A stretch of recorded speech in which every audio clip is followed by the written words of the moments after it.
Happy New Year, everyone. Welcome back to the Road to Resilience podcast. I am Ashley Harrigan, Director of Fair One's Resilience, where we believe together we rise. John, do you want to intro yourself? I'm John Ray. I'm your co host and founder of the Florida Resilience Group, where we help build resilient communities across the nation. Typically, this time of year, we hear the old cliches like New Year, New Me.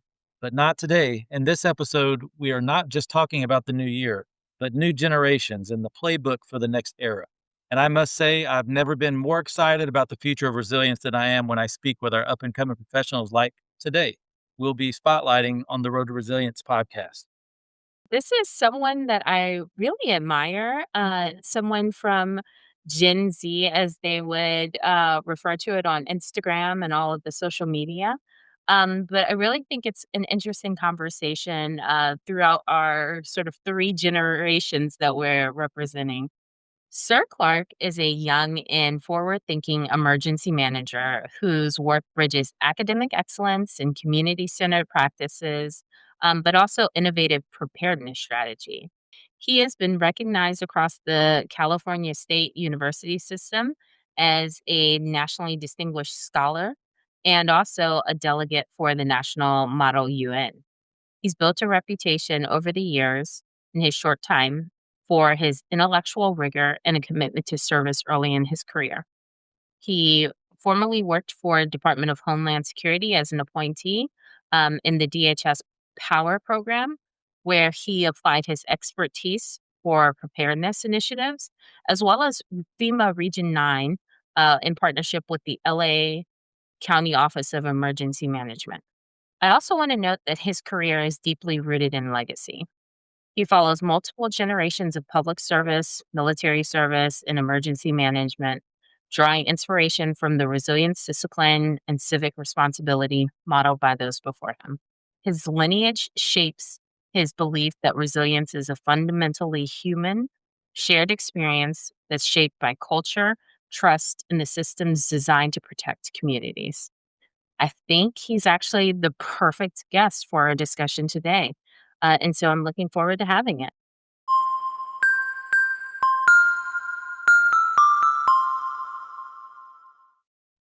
Sir, we are really glad to have you on the podcast and really excited to have a conversation with someone who is notably a little younger than John and me. So could you tell us a little bit about your background and what drew you into emergency management at such a young age? Thank you. So, as we commonly say, I've been kind of grandfathered in by my grandfather. We hail from San Diego County. He is a longtime Los Angeles County executive doing emergency resilience, business continuity and planning, now called COOP. I've grown up going to work with dad and Sundays with my granddad, learned the beginning of the trade, been around it my entire life. So, I'm very passionate about the work. One of the things that we always ask all of our guests, it's a running theme for us, is to define resilience. Tell us, when you hear resilience, what does it mean to you personally? Personally, and this once again is coming from a much younger individual, resilience is something that's unique to the community. Resilience to me looks different than resilience to you, but when you have individuals in a household and a community who have mutually assured goals and they set upon that path, that's resilience. As they build their competencies, as they learn their weaknesses or their deficits, they become more resilient. And that's going to look different for every community and every household. I'm curious, how has your emergency management work, especially sort of being newer in your career, how has it shaped your view of resilience as a whole? Interestingly enough, it has gone kind of in contention with the textbook. I recently picked up my master's in the field about a year and a half ago, and I was blessed and fortunate enough to be picked up by Homeland on an internship of preparedness for Region 9. To say the least, the textbook doesn't ever align with the applied practice that many of the professionals in emergency management do. However, the innovation and the critical thinking that you get it always begs questions of how can this system that is applied be improved or at least innovated just to be a little more rapid response, a little more prepared. So, to say the least, what you read is not what you practice, and it's very powerful to see that in a hands-on application. Yeah, I think that's something that we talk about all the time. You know, John has said on a few occasions the old adage, everybody has a plan until they get punched in the face. Um, and I do think there is a lot to be said about what you learn in a book and what you learn in training. Everyone is probably familiar with things like incident command structure Yes, yes, yes. and different systems and frameworks that we learn. Um, but maybe we need a new system because all of it looks different. So it's it's always interesting to actually get into a field and actually see, hey, I have to build on some of the things that I have previously learned. Um, can you actually share a moment? So you talked about your work this summer.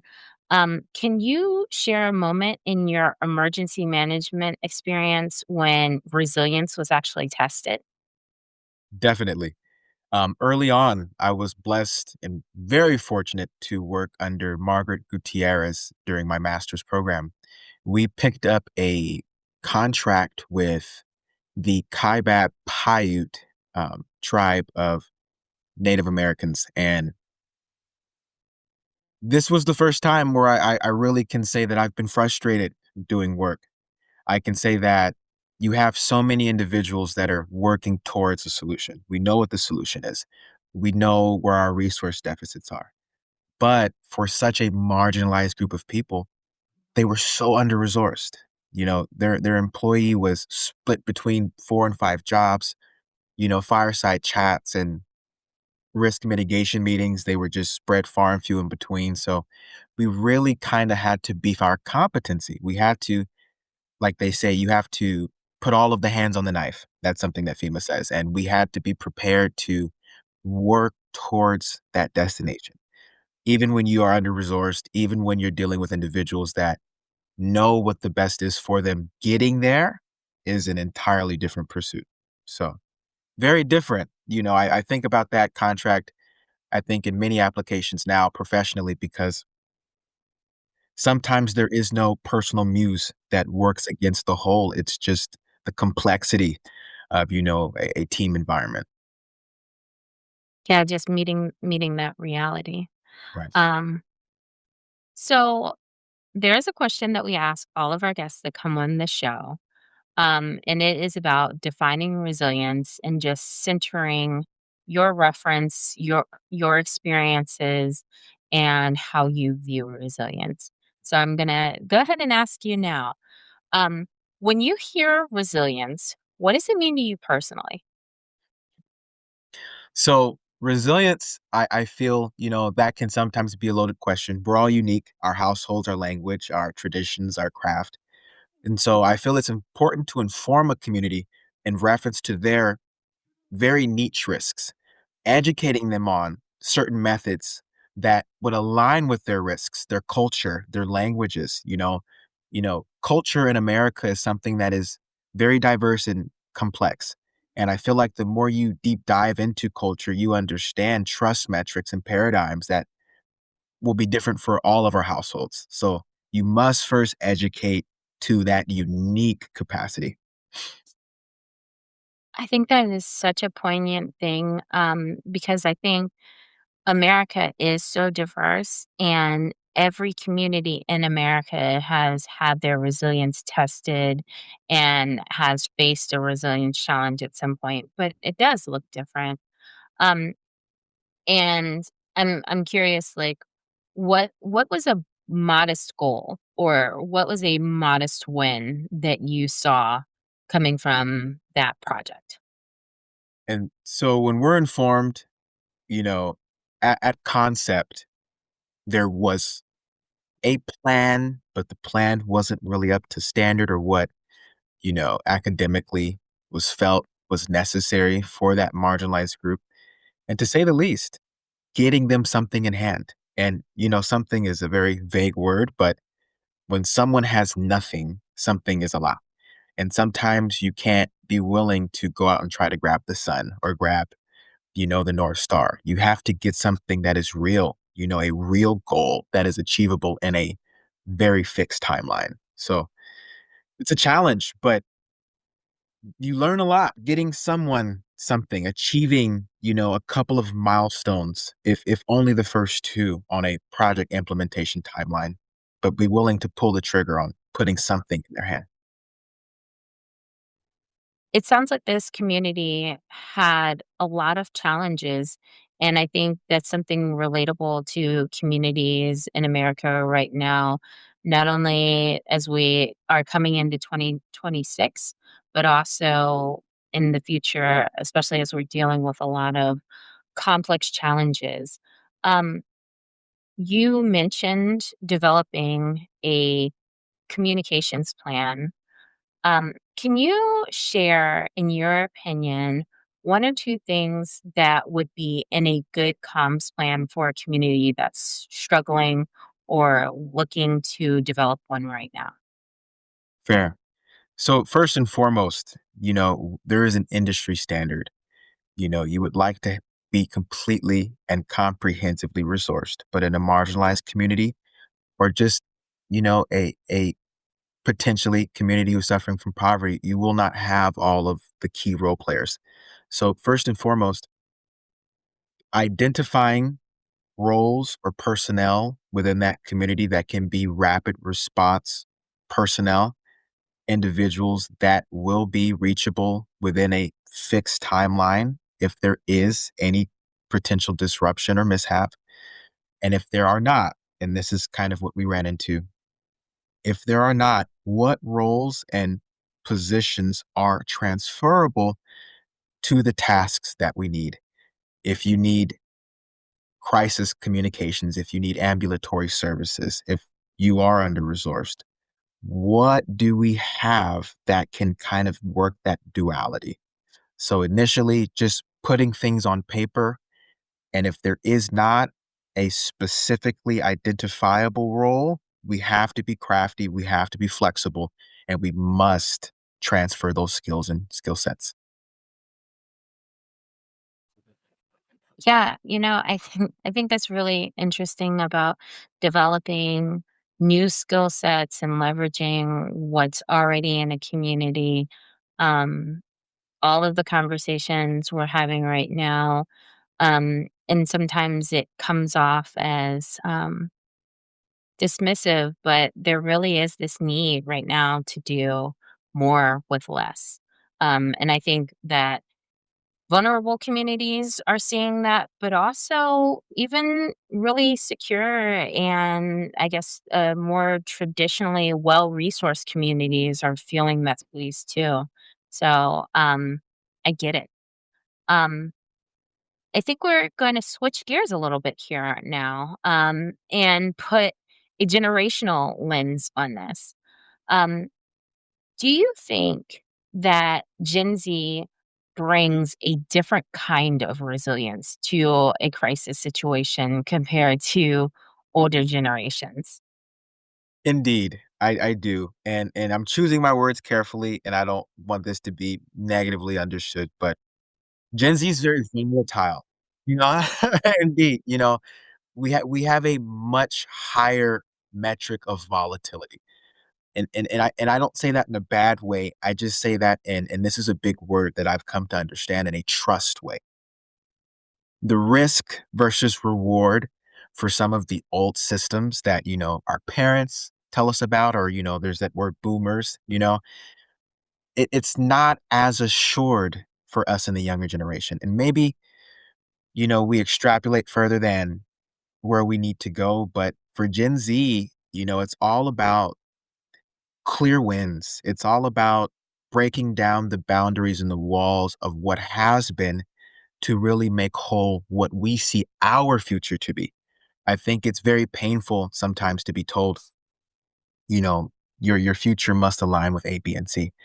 But, statistically speaking, when you look at those pathways, they're not giving the same fruit that they did in our parents' generation. They're not bearing the same dreams, that we should be dreaming towards in America. So I feel we are much more volatile. We're willing to break down those walls. We're willing to try something new, and I say that from lots of friends, lots of others who haven't gone to school, who've gone to school, but they've all done something that has been unique to their passions.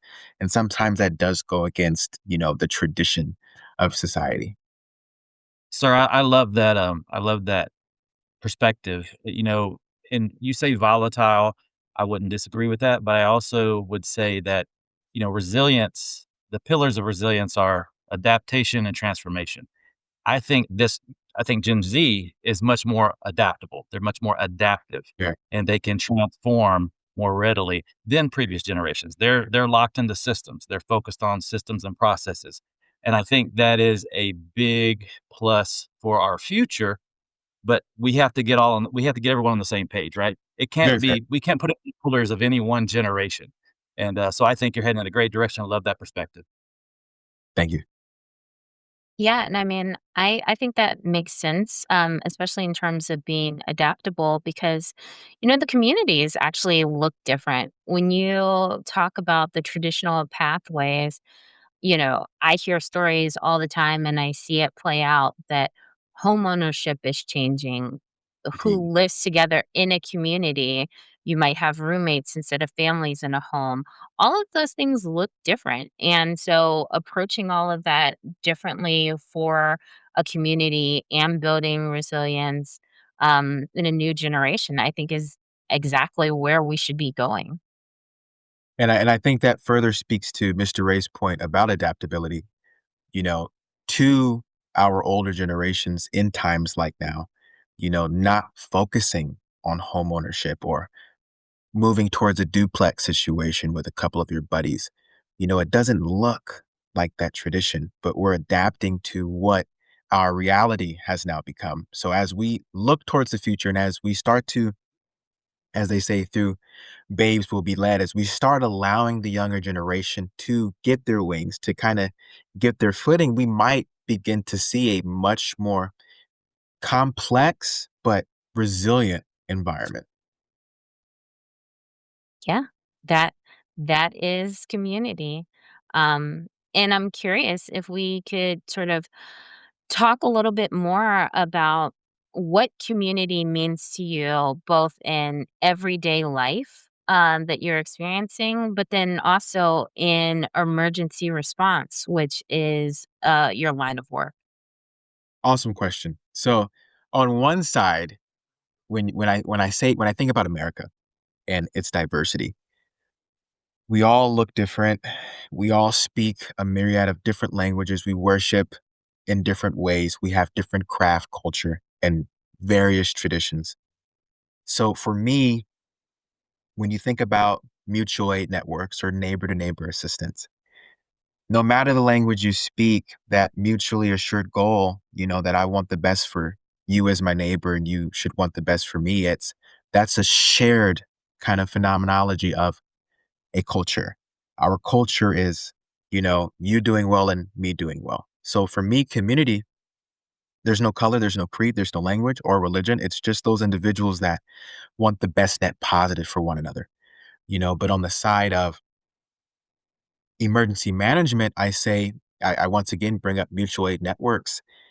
If you don't know your neighbors, a lot of communities now just, there's various reasons as to why we're not as tightly wound. We're very loosely knit. We don't know the household across the street. We don't know our neighbors next door. Do they have disabilities?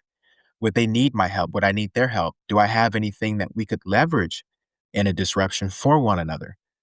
So I feel as though emergency management does sometimes challenge our conventional understanding of how active you should be within your community. How much should you know about your neighbor and vice versa? couldn't agree with you more, and I think that's something that we've touched on in previous episodes. Yeah, yeah, I think it is, Ashley. Once again, I love that perspective, and I think one of the things that comes to mind for me is when we talk about community, community is only great when it's community by choice, right? We talk 100%. we mentioned about the diversity of the country. Is it it's it's not great because it's not diversity by choice, right? Right. It's diversity that was driven by other means, and now we have to come together and make a choice, that we're gonna be a community within our separate communities within the larger framework of the country. But I love that because, moving forward, how are we going to create emergency management, in my opinion, exists partly because of the lack of community. Because if we had community, Same. then these things would be inherent, right? So just I love that position. Just wanted to kind of speak on that a little bit.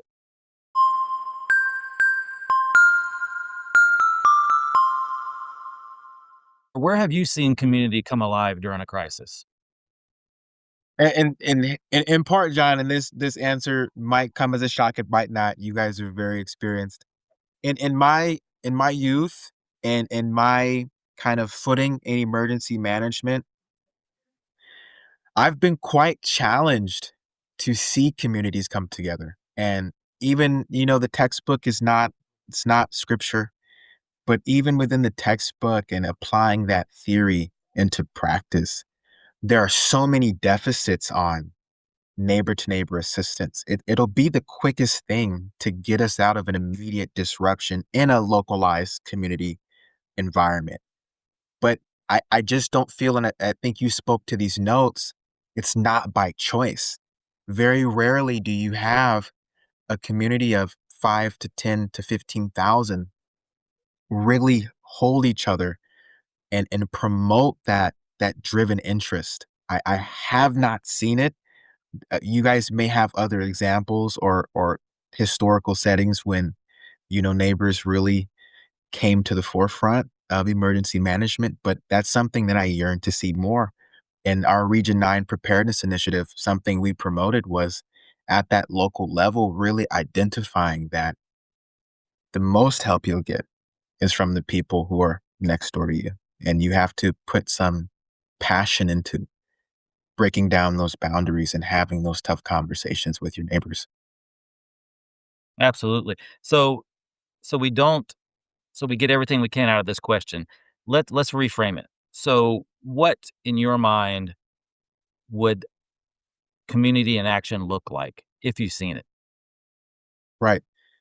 John, community in action, most times we look towards our response personnel, but for a young guy such as myself, community in action is your mutual aid networks, your community nonprofits, your churches, your extended education programs where you come together as pillars of your community and you source what you're looking for. You're not waiting on someone to come and dig you out of the ditch. You guys are knowledgeable of your deficits. You're aware of your pockets of disability. You're knowledgeable of the neighbors that may not be able to commute or to transport themselves in times of disaster.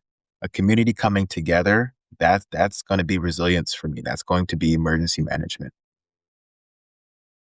Absolutely. That is 100% the proper view of what resilience looks like at a community level. You have to have all of those mechanisms working together. And when we have seen, I think, community in action in past disasters like Hurricane Katrina and others, it was very unorganized, but it was still effective because of those entities coming together and pulling in one direction. So love that. So with that said, sir, how do you see technology and social media shaping emergency response for your generation? And Miss Harrigan and I have spoken about this in the past, and I think I'm kind of an anomaly in this regard. For my person, I am not a terribly huge supporter of technology because I feel as though it takes away that critical thinking capacity. However, technology and social media are immensely invaluable in today's environment. And with the correct integration, with the correct systems, I feel as though if we can leverage it, it will it'll take away a lot of the capacity that we look for from our personnel to put out in terms of disaster. There's a lot of, I believe, I saw some web EOC, and that is a powerhouse compared to the old formats of how things could be done. And so I am a supporter with the correct integration, but I feel as though there is no replacement for an individual's unique critical thinking capacity and what that brings to a team, what that brings to a disaster. Absolutely. I also I can see the challenges every day as well. And you mentioned crisis communications earlier in the podcast. Um, I believe social media and technology equally will really impact our ability to control the narrative. So I think it's about opportunity versus risk. We talked about a little bit earlier in the podcast about crisis communications. I've seen it firsthand where, even current social media and other technologies can really distort the narrative. And it really very, kind of sets emergency managers back in a way, and in order to stay out in front of the crisis, so to speak. But I think the question is, where does social media help? And where does it create noise or confusion, right? And how do you personally sort fact from rumor when everything is moving so fast, during a crisis? I think the misinformation is probably deep. more dangerous than silence during a crisis. So I believe that this is probably going to be one of the premier topics in the future Very for true. our field to sort through. And if I could add something to that, Mr. Ray, to say the least, and I think we see this in our own homes when you have elders that use social media and then you have nieces and nephews that use social media. The levels of capacity, it's not just a little different, it's insanely different.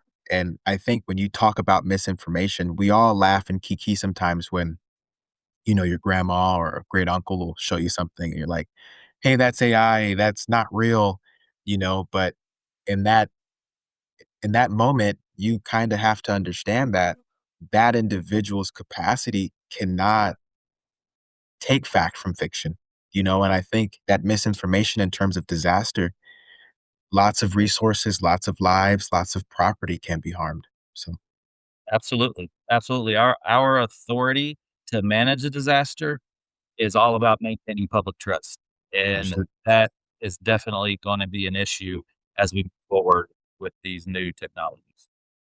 very true.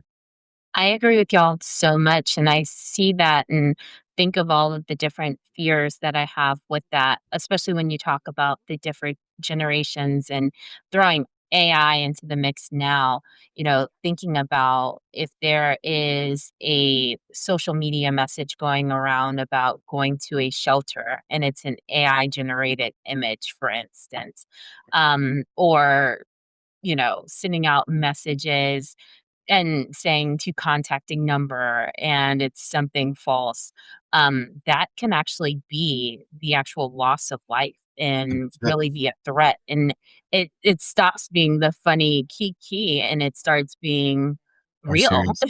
you know? Um, so couldn't agree with that sentiment more. And maybe Gen Z, you might be onto something with rejecting some of the social media a little bit. I don't know. I Hate to still say it, but it doesn't replace that mindset that you have. It doesn't replace, the true dreams and the critical thinking that you can produce. But it's a good tool. At the very least, it's a good tool when used correctly.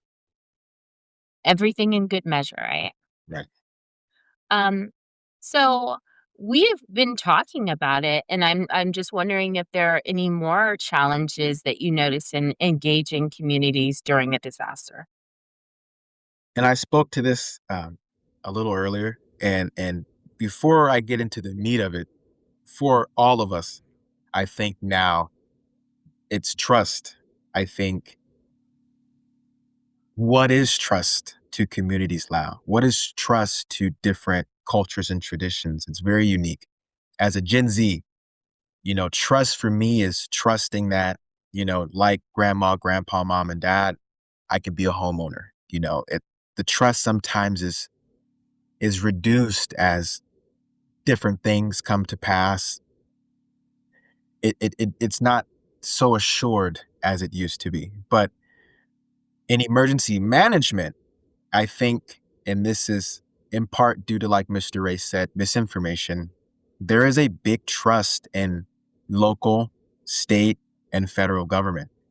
I don't feel as though we've established the correct guidelines between the constituency and that civic relationship that we should have to our jurisdictions, to our authorizers. And I think now, due to a lack of trust, you have individuals opting out of wireless emergency alerting systems like never before seen. You have individuals that will not take advantage of systems that are only pledged to help you and your household to be more resilient in terms of being communicated with, understanding your risks, understanding the dangers around you. And I think we must first start by working back into that trust metric or paradigm that we have that's spreading rapidly across the environment. That is really poignant, and it just gives me the visual of when you don't have trust, people are actively leaving a community, you know, mentally, spiritually, um, Indeed. they're leaving the community, and that's a really tough thing to see when we need it now more than ever. So, what lessons from emergency management can everyday people apply to their own lives? And so, you know, as I say, mitigation, preparedness, response, recovery. But for me, and this is just due to the summer where we really were hands on in trying to establish education initiatives for the region, preparedness. If you're acting on behalf of surprise, and it's hard not to be surprised when it is there is no recipe for disaster. But if you're aware of what could happen, and you never know, you'll never be able to plan for that game yet to come, but if you're aware of potential possibilities and you can at least try to make your home resilient for 72 hours in the face of one of these disasters, that preparedness goes so far. And when you have a community of individuals that understand that if your house is up in flames, a lot of things are too late. But if you've planned, and it's hard to plan to be, or people say to be fatalistic. I don't say it's not fatalistic, it's being intelligent. But if you plan and you prepare, at least you'll receive a participle of comfort. And that goes a long way if you were dealing with a high influx disaster. Sir, you are a man that's after my heart and mind. I agree with you 100%. I would say readiness and preparedness is half the battle, right? It's it Right. it's what are you preparing for? Are you preparing to recover from something? Or are you preparing to mitigate something? I think that's an Understood. important distinction to make. I love the perspective once again. All right, so we're coming down the home stretch here. Have just a few more questions, Ashley and I do, before we round out the podcast. But before ask this next question to you, I want to preface it with saying that I'm retired Air Force, so former military. A lot of folks in this field are former military, and they've kind of shaped what this field looks like. Some good, some bad. I do like what the younger Right. generation is bringing. They again, we mentioned earlier about they're more adaptive and more transformable. I also think they're more innovative. Um, I think that's one of the things that we lack is innovation in this field at the moment. So, with that being said, how do you think Gen Z will shape emergency management practices going forward? Great question, Mr. Ray. Very, very, it's a passion topic for me. This is a conversation that we have in home with my elders. Um, for me, Mr. Ray and Miss Harrigan, Gen Z does a better job, and I'm not putting this on a comparative paradigm, but I feel as though we embrace complexity. When I say complexity, I mean diversity.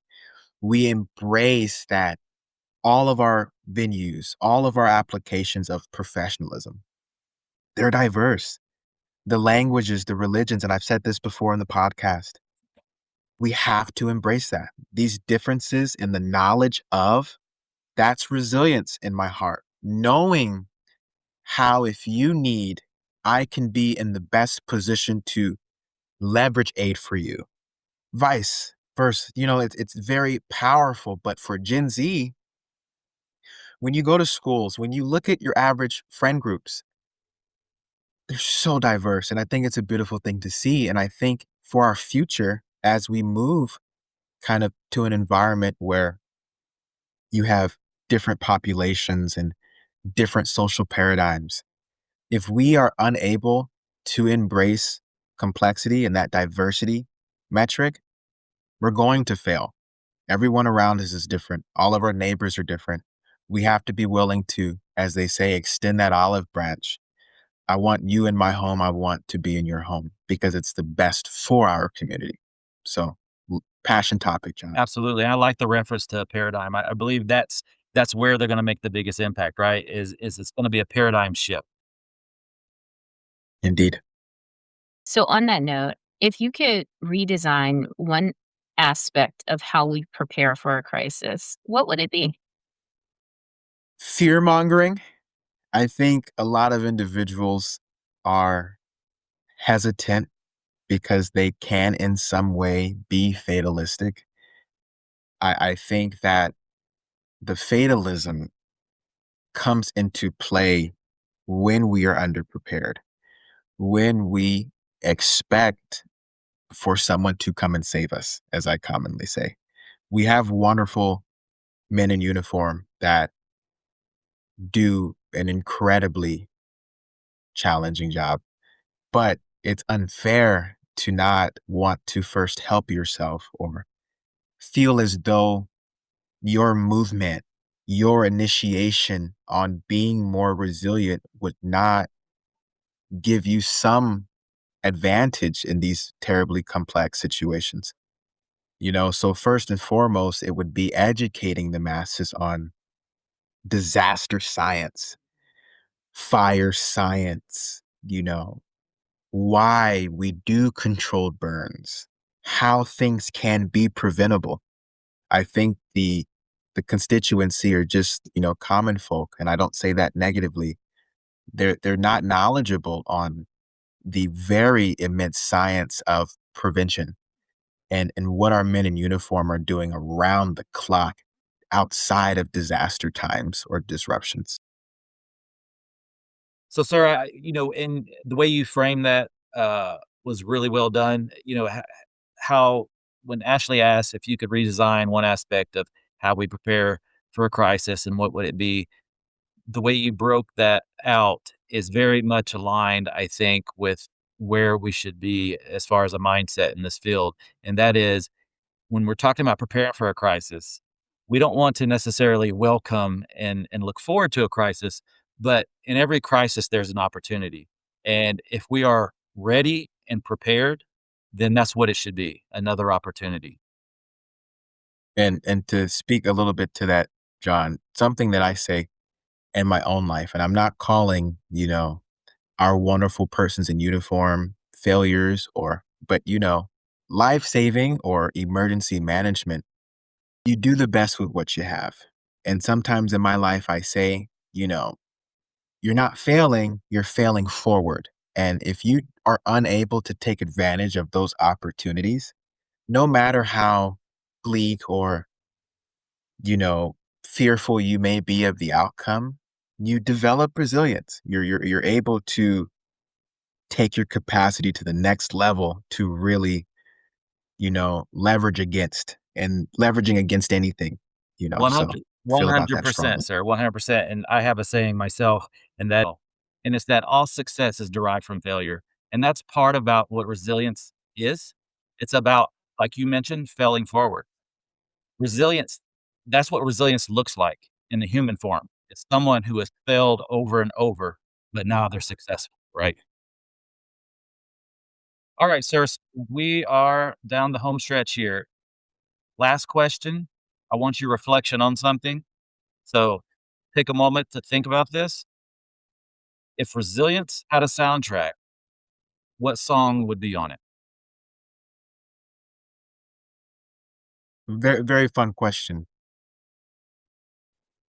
So, we're Gen Z, or I'm Gen Z, no pun intended. And, we're trying to craft a new reality, one that is not so traditional. And so, one of my favorite songs, regardless of the question, is the original Willy Wonka, The Pure Imagination by Gene Wilder.